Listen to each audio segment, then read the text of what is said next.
Hey guys, what's going on? This is Nick from Benton Building. Figured I'd put some nice soothing rain in the background. I love the rain. But today we'll be going over DivReader Alpha. So a bunch of different ways to look at divergences of momentum, of any other indicator, well, oscillator you can think of. It's got a lot of settings, so we're going to run through them all and make sure you guys fully understand how everything works.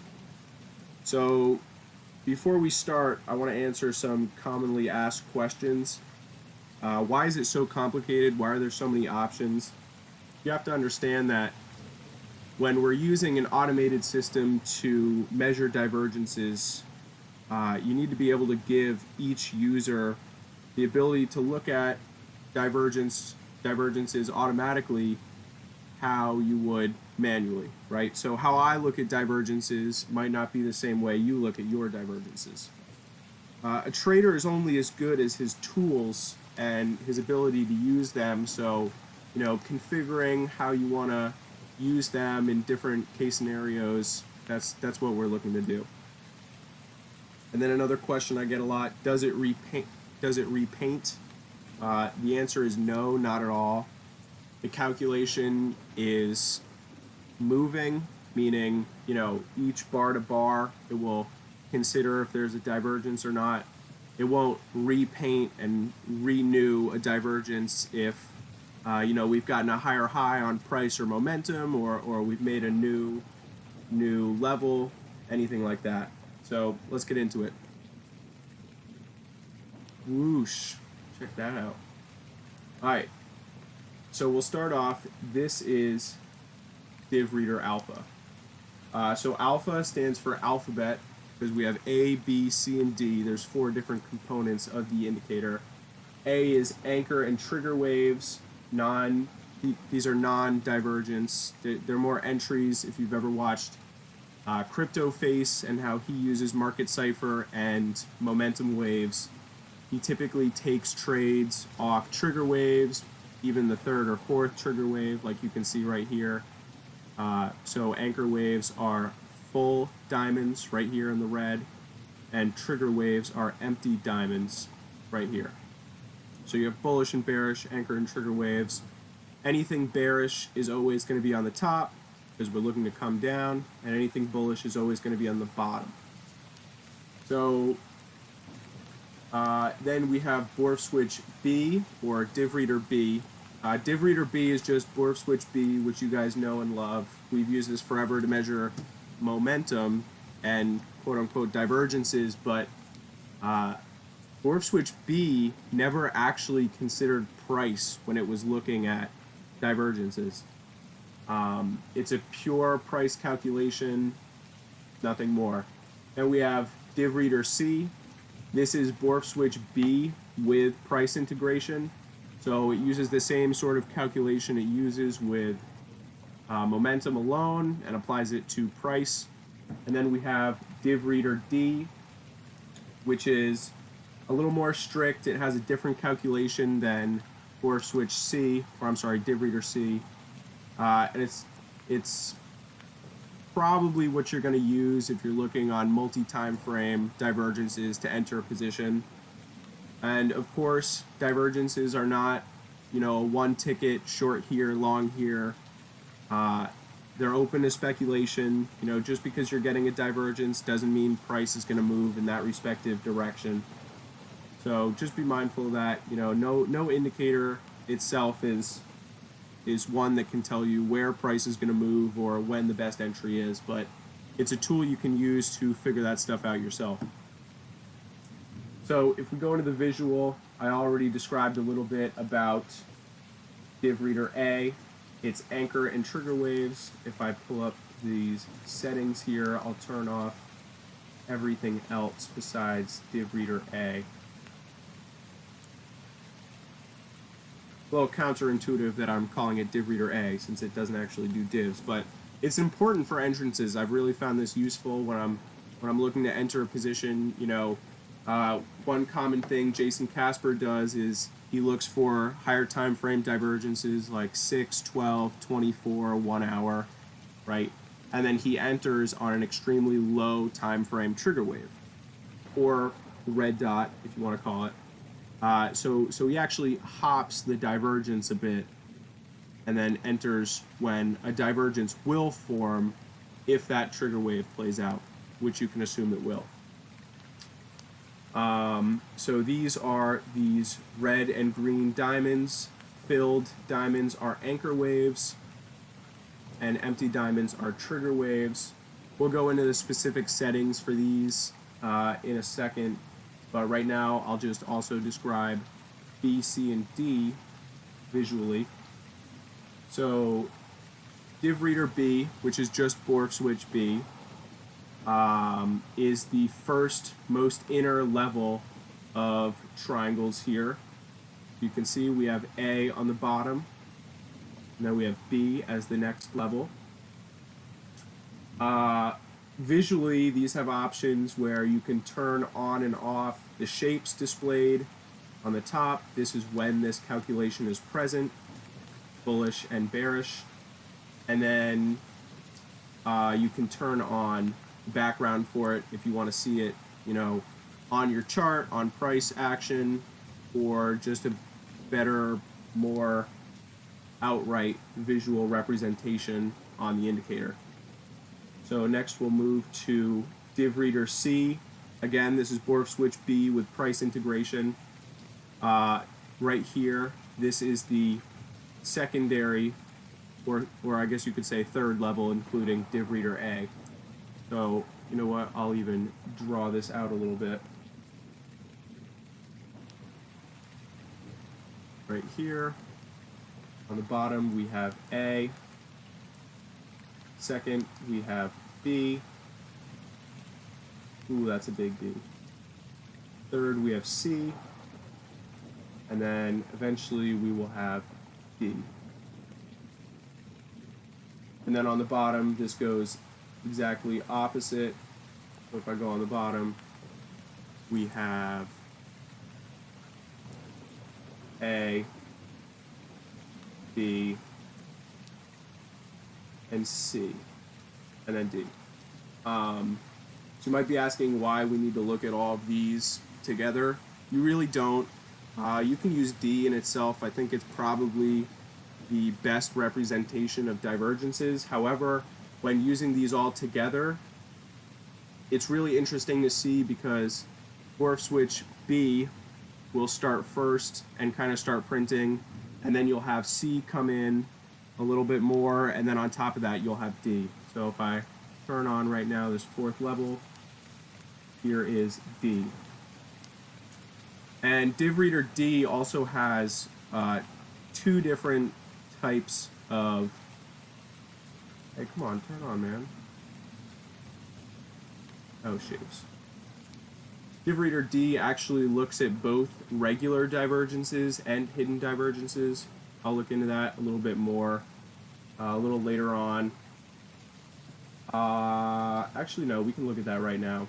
So you can see here we get typically B coming up first, and we get a little bit of C dropping in, and then we have D come in as the hard confirmation for that. So of course you don't need to use all of these together. You can come onto the script and turn off everything but DivReader D right here, turn on the background, and boom, those are your divergences. So let's see what's next. So I'll go into the visual right now. So all of these have shapes. So A specifically has shapes. These are these diamonds, filled or unfilled. B, C, and D has shapes and background. So these are the triangles on the top or bottom. Once again, everything in blue and on the bottom is bullish, and then everything in purple on the top is bearish. And then D, DivReader D, also has yellow and orange shapes and background, and these are hidden divergences. So let's migrate right now a little bit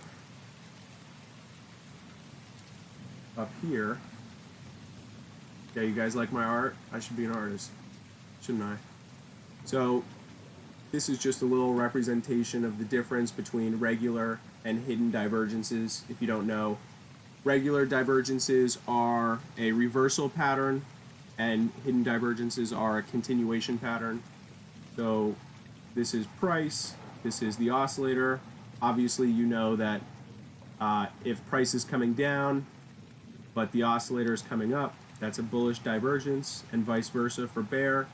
However, if price is coming up, but the oscillator is still coming down on that second low, that's called a hidden bullish divergence. So essentially, you could look at it as price is higher than it was previously, but we're more oversold. We have more gas to continue upwards. So if I come back down to right there, if I come back down and we check out where these hidden and regular divergences are happening,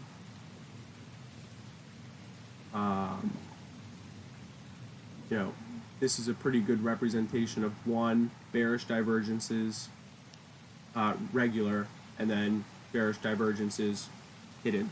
So hidden is in orange and yellow, and regular is in blue and purple. So let's see what's next. Settings. Okay, so let's run through the settings pretty quickly. For DivReader A, you have a bunch of options. You can choose to turn off the overall visual representation of them, the diamonds. There is a minimum anchor level. So, for example, let me turn on the visual representation of that. Anything above the level you put in is an anchor wave, and anything below that is a trigger wave. There's also a max trigger right here, so if you wanted to turn off the max trigger, then it would show you every red dot, but if you turn on the max trigger, it would only show you red dots below the anchor level and above the max trigger level. You got these two little line helpers here, just to visualize what you're considering an anchor wave and what you're considering a trigger wave. You have a trigger bars back function. I use this pretty frequently. So CryptoFace typically only takes trades off trigger waves if they're following an anchor wave. So what this does is only shows you the trigger waves following an anchor wave. And then you can input the bars back you want to, look at when the previous anchor wave was. Then you also have less than last. So this is just making sure that trigger waves are in a descending order, right? So if I also turn on the visual helper here, you can see this is, get out of here. This is displaying the previous highest level. So any red dot in between the ranges and in descending order will be a valid trigger wave, but something like this, because it is above the previous trigger wave, it's not going to print. It's not as important until you're in descending pattern again. So you can see that these two right here aren't necessarily as powerful as when they're in descending order here. That should be it for DivReader A. Yes, it is. So let's go back to my little notepad right here. Next, we'll talk about B, C, and D. These all have the same settings here, and they're all separate because, this is really a combination of 4 different indicators on one script, so you know how to use them, or you can use whichever one you want to. So if you only want to use B, you can turn off every other one. Only want to use D, turn off everything else. So these all have the same settings, and DivReader B settings are not going to affect DivReader D, right? So here you can turn on and off the shapes and their backgrounds. Like right here, we're only looking at DivReader B shapes and now backgrounds. You can determine the amount of bars back you want to consider for a divergence. So, you know, if we're looking at a divergence here, right? This is only going to show if the previous high you're referring to is in the number of bars back that is in the input. Min and max, this is essentially an overbought, oversold kind of thing. If you only want to look at divergences when they're, you know, above the 50 line or above the 25 line, you can do that. So, I mean, you're not really going to be looking for price to come down with a bearish divergence under the 0 line. You don't want to take any bearish divergences here. You may only want to take them when they're above the 0 line, right? Next, we have just some visual representations of these lines right here, this max and min, just so you know the level at which, if the momentum waves are there, they're going to be considered as divergences or not. And then this is a pretty cool feature that I did not come up with, called the minimum difference. So you can turn this on and off, and then you can set the input you want it to be considered. So in essence, what this is, let me get rid of some of this. Let's say this is the divergence you are looking at. The minimum difference is just measuring the slope of the line of the divergence. So a divergence like this, right, and a divergence like this are different. One is much more sharp. Depending on what you're looking for, you might want to exclude the other or not use it at all. And then finally, there's a use end feature. So since the momentum waves are built off of two waves, 1 and 2, I believe the 1 is in the back, this lighter one. Here we can see right here.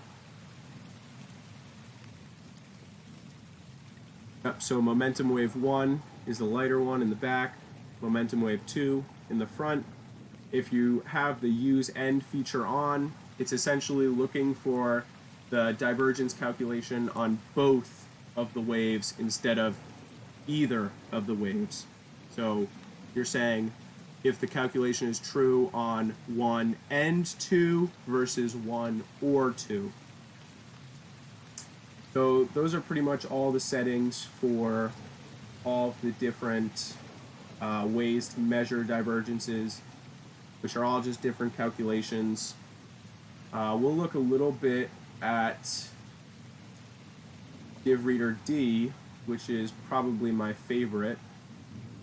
And, you know, if you don't want to go into any of these settings and kind of figure out what works best, you can always just use the defaults. We've optimized them to be probably the best you're going to want to look for.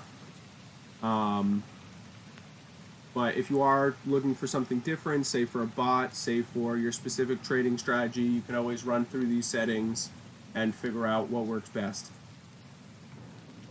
So let's check this out. Just some other settings that are here. There is a chart view right here, which pretty much means if you're trying to use this on price action, which I'll show in a second, you can get rid of the momentum waves. And then there is the DivReader Collective, which is pretty much looking at B, C, and D and seeing where they all line up. I've just found B alone has been better than this, but I'm sure there's an application somewhere where you need all three of them, especially if they're using different settings to all line up. So right now I will move this up here.